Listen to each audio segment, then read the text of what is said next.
बिस्मिल्लाहिर्रहमानिर्रहीम। तारीख़ की सबसे बड़ी सच्चाई ये है कि सबसे बोधा और कमज़ोर रिश्ता इंसान और ज़मीन का रिश्ता है, मगर इस तल्लक़ को इंसान इंतहाई मुनाफ़क़त के साथ धरती माँ, माता, मादर वतन या मादर लैंड कहता है। लेकिन तारीख़ इस बात पर शाहिद है कि जब भी ये धरती माँ जानवरों के लिए घास और इंसानों के लिए अनाज उगाना बंद कर देती है, इसके पानी के चश्मे सूख जाते हैं, तो इस मादर वतन का बेटा इस सरसब्ज़ व शादाब ज़मीन पर कब्ज़ा करने और उसके वसाइल को अपने इस्तेमाल में लाने के लिए निकल पड़ता है और अपनी गुज़िश्ता मादर वतन को बंजर और वीरान छोड़कर दूसरी माँ पर काबिज़ हो जाता है। तय अर्ज़ी पर इंसानों के वजूद की 2 लाख साला तारीख़ बताती है कि इंसान हमेशा कहत, बीमारी, खुशकसाली, जंग और आफ़तों में धरती माता का साथ छोड़ देता है। ये बेवफाई सिर्फ़ इंसानी सृष्टि का हिस्सा ही नहीं, बल्कि तमाम जानदार और चरिंदो परिंद भी ऐसे ही बेमुरव्वत और बेवफा होते हैं। परिंदे तो सख्त मौसम में भी वहाँ नहीं रहते। साइबेरिया की सर्दी आते ही हज़ारों मील का सफ़र इख्तियार करके गर्म इलाकों में बसेरा करते हैं। यही हाल जंगलों में आबाद जानवरों का भी है। उन्हें भी जहाँ घास और शिकार मिलेगा वहीं बसेरा कर लेंगे और इसी को अपना मस्कन बना लेंगे। लेकिन अशरफुल मखलूक़ात इंसान इस कदर धोखेबाज और मुनाफिक है कि जब तक धरती माता या मादर वतन ज़रखेज़ होती है और उसके सीने ख़जाने उगल रहे होते हैं, ये उसे माँ कहता है और उसके एक एक इंच के तहफ़्फ़ुज़ के लिए हज़ारों जानें कुर्बान करने के लिए तैयार रहता है। उसके लिए तराने लिखता है, उसके वजूद पर किसी के नापाक वजूद को बर्दाश्त नहीं करता। दरअसल ये नापाक वजूद भी इसके नज़दीक इसलिए नापाक होता है कि वो बाहर से आकर इस माँ के वसाइल में हिस्सेदार बनना चाहता है। जब से इंसान इस कुर्राए अर्ज़ पर आबाद हुआ है, मुसलसल एक इलाके से दूसरे इलाके की जानिब बेहतरीन वसाइल और हालात की खातिर मुसलसल हिजरत करता रहता चला आ रहा है। पहले इंसानी वजूद का पता अफ्रीका के इलाके इथोपिया की सरजमीन से मिलने वाले 2 लाख साल पुराने फोसल से मिलता है। आज से 60,000 साल कबल जब अफ्रीका सहरा में बदलने लगा, तो इस अव्वलीन मादर वतन का ये बेटा अपने घर बार का सामान उठाए और ख़ानदान और कबीले के लोगों को साथ लिए यूरोप और एशिया के सरसब्ज़ व शादाब इलाकों की जानिब कूच कर गया। और फिर वो अपने इसी कदीम होमलैंड को इस कदर भूला कि कई हज़ार साल तक वहाँ पर बाकी रह जाने वाले अफ्रीकियों को ग़ुलाम बनाकर लाता रहा और उनकी तजारत करता रहा। दुनिया की तमाम जंगें, कत्लो गारात, इस्तेहसाल और जुल्म की बुनियादी वजह यही धरती माता, मादर वतन या मदर लैंड का बूढ़ा, कमज़ोर और मफाद पर मबनी रिश्ता समझा जाता है। इंसानी तारीख़ में अगर 100 इंसान कत्ल हुए तो 99 इसी धरती माता के माथे का खूनी जुमर बने। जदीद दुनिया में यही तसव्वुर वतन और कौमी रियासत ही तो हैं जिनकी वजह से 2 आलमी जंगें हुई और ज़मीन पर लातादाद जंगें आज भी जारी हैं। गुज़िश्ता 1 सदी से इन जंगों में तकरीबन 30 करोड़ इंसान खूनखोर माँ निगल चुकी है। इकबाल ने इसीलिए तो कहा था कि इन ताज़ा खुदाओं में बड़ा सबसे वतन है, जो पेरहन इसका है वो मज़हब का कफन है। लेकिन कुर्बान जाऊँ इस वतनियत की मुनाफ़क़त पर कि लोगों ने इसकी खातर झूठ बोलकर मज़हब का दामन भी इसी वतन की मफाद परस्त मोहब्बत से मैला करने की पूरी कोशिश की है।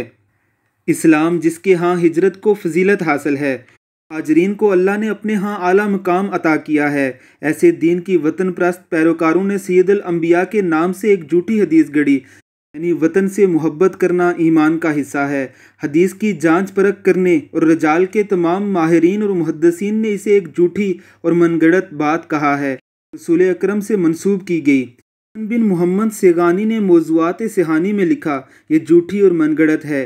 इमाम सहाबी ने अल-मकासिदुल हसना में तहरीर किया, मुझे इस हदीस का कोई इल्म नहीं। अल्लामा जलालुद्दीन सयूती ने दौरुल मुंतसरा में कहा कि मैं इस हदीस से मुत्तले नहीं। मुल्ला अली कारी ने इसरारुल मरफूआ में बताया कि ये झूठी हदीस है। इसी तरह मोहम्मद बिन मोहम्मद अल-गज़ी, इमाम ज़रकावी, इमाम वदाई, मोहम्मद जारुल्लाह सादी, शेख इब्ने अस्मैन, इमाम अहमद रज़ा खान बरेलवी और शेख अल्बानी तक तमाम मुहद्दिसीन ने इसे एक झूठी और मनगढ़ंत रवायत बताया है जो रसूलुल्लाह सल्लल्लाहु अलैहि वसल्लम से मंसूब की गई। इस बात से अंदाज़ा लगा लें धरती माता, मादर वतन और मदरलैंड के नाम पर लड़ने और कत्लो गारात फैलाने के लिए लोग इस हद तक गिर जाते हैं कि रसूल अकरम सल्लल्लाहु अलैहि वसल्लम के नाम पर झूठ गढ़कर अपना ठिकाना जहन्नम में बना लेते हैं।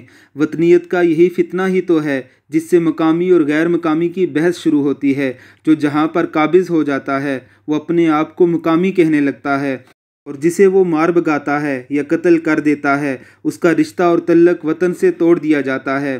पाकिस्तान की सरजमीन पर यह मकामी और गैर मकामी की बहस हर दूसरे दिन इसलिए छेड़ी जाती है कि पाकिस्तान जदीद दुनिया का वो वाहिद मुल्क है जिसकी असास धरती, ज़बान, नस्ल या ज़मीन पर नहीं बल्कि इस्लाम और कलमा तैयबा पर रखी गई है। हिजरत मदीना के बाद ये इंसानी तारीख़ की सबसे बड़ी ऐसी हिजरत का अमीन खित्ता है जो सिर्फ़ अकीदे की बुनियाद पर लाखों इंसानों ने की है। पाकिस्तान वो मुल्क है जो पंजाबी, पश्तून, बलोची, सिंधी, बंगालियों ने अपनी कौमियतों का इनकार करके बनाया था। इन्होंने अपने इन पंजाबी, पश्तून, सिंधी और बंगाली भाइयों को अपना हमवतन मानने से इनकार किया था जो कलमा तैयबा नहीं पढ़ते थे। पाकिस्तान ही वो कौमियत है जिस पर मर मिटने को शहादत और जिसका परचम उठाने को ईमान कहा जा सकता है।